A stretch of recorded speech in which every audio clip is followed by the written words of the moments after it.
Hello everyone and welcome to another Drive Time. Today we are back in Los Angeles in an area called Hancock Park.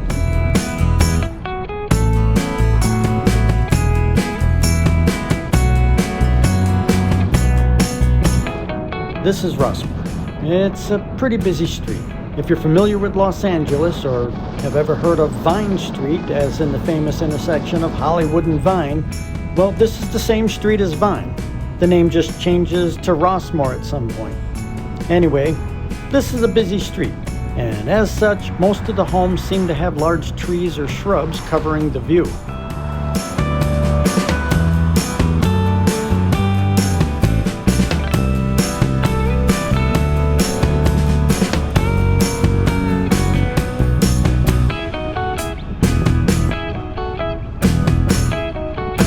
As we come up to Muirfield, which is not as busy of a street, the homes start to have a little more visibility.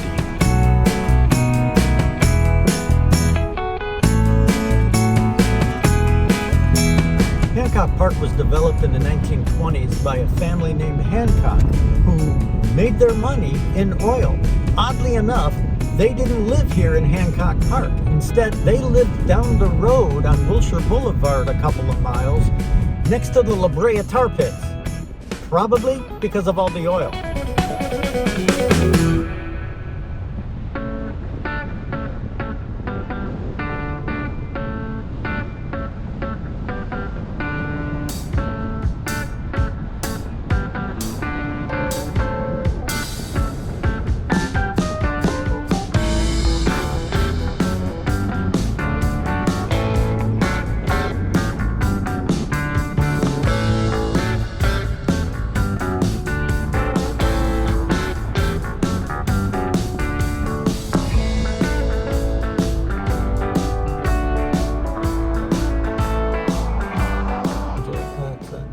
Banderas' house right there.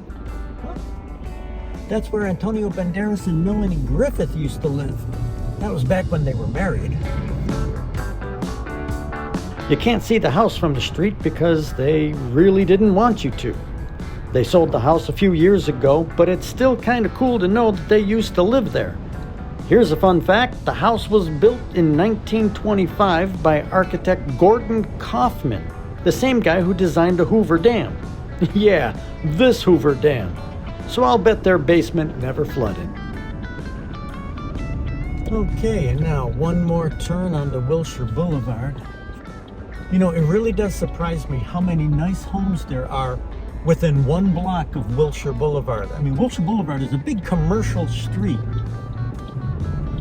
And yet there are these $10, $11 million mansions, like one block off. As you can see, they're doing a lot of construction on Wilshire Boulevard as they're finally putting in a subway. Wilshire Boulevard is one of the most famous commercial boulevards in America. It goes from downtown all the way to the ocean in Santa Monica. It's a pretty busy street, yet for some reason the subway stops about a mile before Hancock Park. But why? And the reason? Hancock Park. In the early 80s, residents of Hancock Park actually got a congressional ban to prevent drilling beneath their homes. And since Wilshire Boulevard goes along the southern end of the neighborhood, they essentially got the subway stopped, which means working class people in one of the country's most famous commercial boulevards had to either drive or take the bus.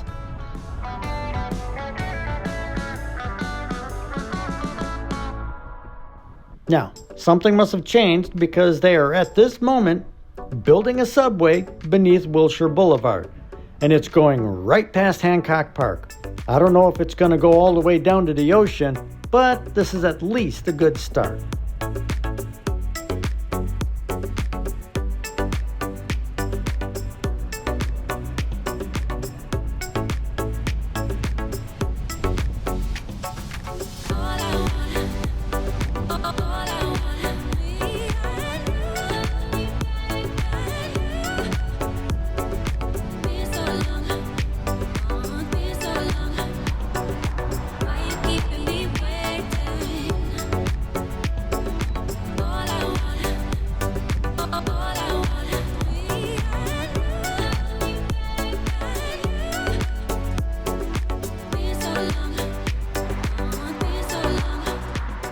Once again, turning onto 3rd Street. Obviously, we're just staying pretty much between 3rd Street and Wilshire Boulevard, and anyone who knows Hancock Park knows that we're just showing a tiny section of it. This video would be way too long if we tried to show you all of this neighborhood.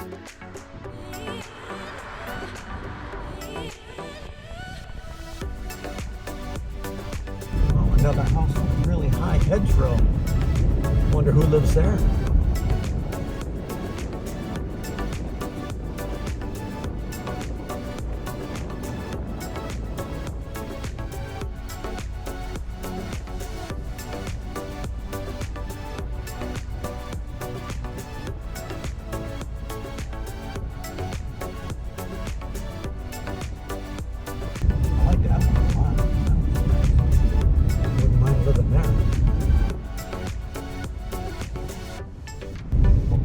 Everybody be cool.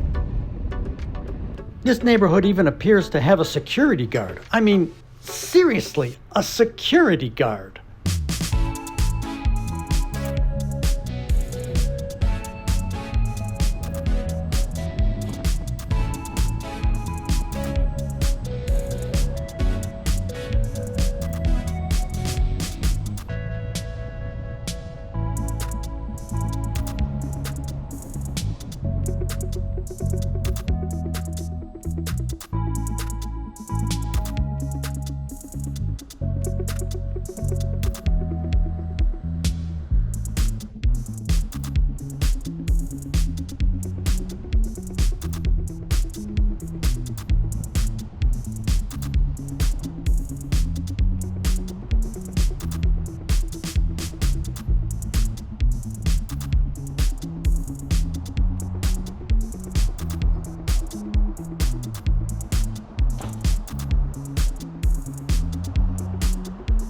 Actually, I was a little curious to see what was on that section of street that we missed back there, so a little U-turn and a little more backtracking.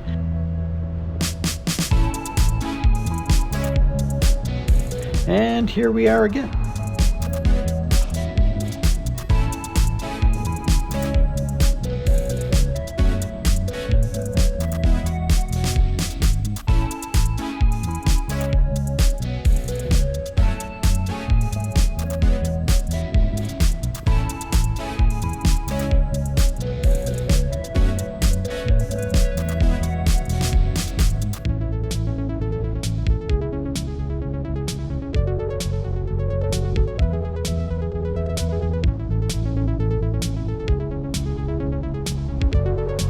Well, as the sign says, we have to turn right.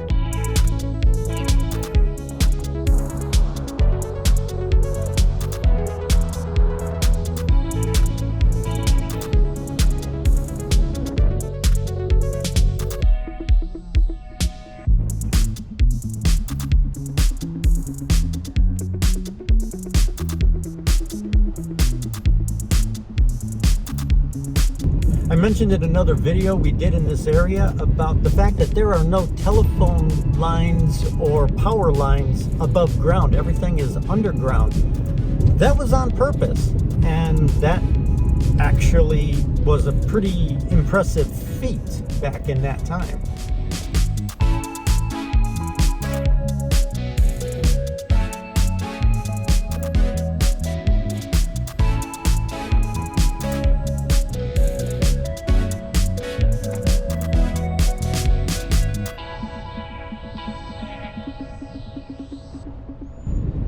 Houses on this block go for about $5 to $6 million.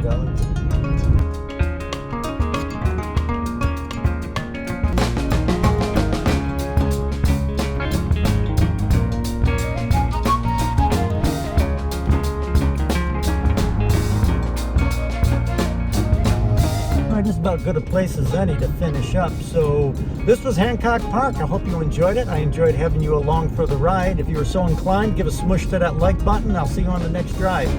Drive safe.